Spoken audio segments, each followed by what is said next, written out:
This is TWiT. Apple's plan for cars. It's not their cars. It's other cars. Oh, okay, I get it. This is for CarPlay. The other cars. No, the other cars, not the Apple car. Of course, you use your iPhone in the Apple car. But if you have CarPlay, which I do, and I love, and I live by it, and I use Apple Maps because of it, and all of that, the company, and I don't know if Ford's going to go for this one, is working on technology that would let you access the climate control system, the speedometer, the radio, the seats.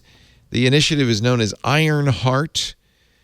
Gurman says it's still in its early stages, and yes, would require the cooperation of automakers. Can I add some quick color to that? Yes. Because this is why I love it. This is why I love the geeky people at Apple. So CarPlay's code name is Stark, after Tony Stark. Oh, my God. And Ironheart was a protege of Tony Stark. She is a young African-American armor-wearing superhero. So they are so deep in the lore right here. There's always I'm a so Marvel connection, isn't there? You just can't get away from it. That's hysterical. Yeah. That's it. I think CarPlay is the greatest thing. Android Auto, I know some people love it. I don't like it as much. I have it as well, but wireless CarPlay is fantastic. I get in the car and it's just there and it works. And also all these extra hooks that they're concerning putting in. The idea of adding instrumentation to the pot that CarPlay can have access to, that CarPlay apps can have access to, that adds a lot of interesting color.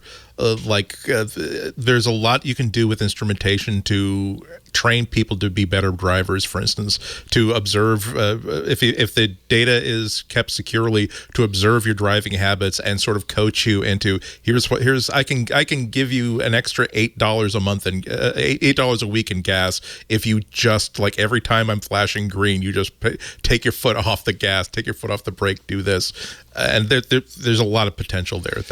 I guess the advantage of CarPlay from the automaker's point of view is they have such long cycles to design this, right? And it's rare that that these telematics units in cars are up to date. The voice recognition, the speech, all of this is usually years behind. But if you are tied to the phone, it's always updated when the phone gets updated or the software gets updated. And by the way, you have a display for CarPlay.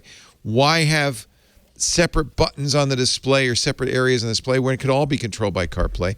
And I think another reason this would be valuable, and car makers probably should consider it, is it would know it's me getting in the car. So it could adjust my seats, my temperature, my sound, everything. Especially for rentals. Yeah, customized as soon as I get in the car. That's a nice thing.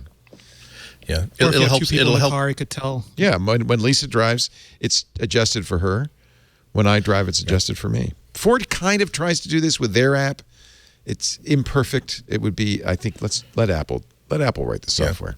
Yeah. Absolutely. In both cases, whether it's Android Auto or CarPlay, it's hard. You're trying to sell people a car when it comes down to business, and the automakers realize that we are no how going to be able to sell them the software the entertainment software that we build for them as a selling point. They're going to ask what happens when I get into the car with my iPhone. They say, no, it'll be full support for your phone. You can get all of your playlists, Apple Music, Spotify, everything that you're using, and you don't have to worry about having to take it back into the dealership or get an over-the-air update to our console in order to just deal with something 2 or 3 years from now. I should point out, though, that Apple has done other similar things with kind of a little bit of rejection from car makers. Car Car Key? Is only some BMW models still to this day support that. I didn't know this, but Apple had put in features in 2015 that could access the car radio, GPS, and climate controls. In 2019, it started supporting CarPlay on secondary car screens like digital clusters. It added the ability to do routing for EVs, for the iPhone to sense when it's connected to an EV and provide charger information. To this day, no automaker does it. I would love that. It's interesting because Ford has its own. It has Waze. It has some apps. They're bulky. They're slow because they didn't put much processor in the thing. And this is a very brand new electric vehicle from Ford, the Mach-E. CarPlay is so much farther ahead, even on this. The brand new the thing is even an old vehicle. I mean, we have a Honda Pilot, I think, and it just it just works. Like the whole thing, like I would never use the interface, the Honda interface. Oh no, yes, absurd. You know, like and you just plug in because for a while I was just using it with the last Honda we had. I used the screen was great because the suction cup would stick to it really well. And then you put the iPad up there and replace it. You know, I like a big screen. It's good for suction cups. That's right. Yeah, exactly. Yeah. And this one actually it works pretty well. I think that the one thing I have is this weird thing where it switches when you're in Maps and someone calls and suddenly your map goes away and you're like, that's not what I wanted because I'm now lost. You know, like, you know, and so that's the only thing. But other than that, I think it works really well. Well, the reason I use Apple Maps instead of Google Maps or Waze, both of which I could use on CarPlay, is because my watch. So I don't like it that I'm listening to a book or listening to music and the voice comes on and says turn left in 100 feet. So I turn off the voice and I just let the watch make haptic sounds. Vibrate. Yeah, it's great. And then I just love that feature. So Apple, you won me over, and Apple Maps is fine, right? Apple Maps is caught up. It's fine. It's fine. Yeah.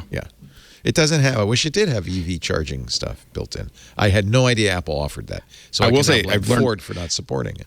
It's more optimistic than Google. Like Apple will always tell you you're going to get there faster than Google does. Like it's like you're like I don't know because I think Google might be right. I don't drive very far very often, but Apple's been super accurate for me. Like I'll text. I go down to San Rafael to see my daughter every Thursday, and I can text her. The computer says I'll be there at 12:08. Yeah. And it's always right. You know, it knows about traffic and everything, but you find it not quite so accurate. Sometimes I find it to be a little overestimated. I like optimism. You know, what it's going to take. So, I like a happy. You like the optimism. Happy exactly. Yeah. I think we can do it. Happy if we put our minds to it, we can make it work. You know, but Apple Maps is with routing and directions. It's good enough now that I think that a lot of people can and will make the choice based on the fact that but it looks the map looks so much more cartoony and readable and pretty. I think that Google is going to have to they're going to have to like hire the Farmville people, hire the Fortnite people to learn how to figure out how to make this look like more of a cartoon. Well, and I'm actually serious. It's like there's such a skill that's been handed down from map makers for centuries on how do you present the correct amount of information in the clearest way with the greatest economy of ink on the screen, and it's not a trivial thing. We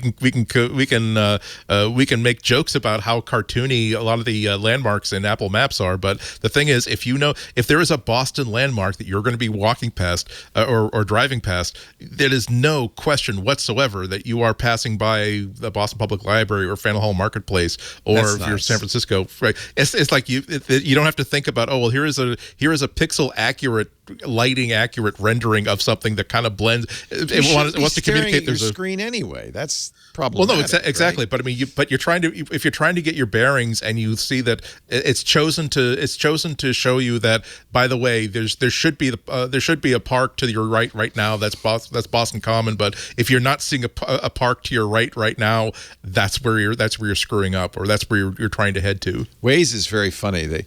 Because it really is ugly. The maps, they don't have anything near Apple Maps or Google Maps looking drawings, but they do have little side things like you have different voices, and they just did a tie-in with Microsoft's Halo game.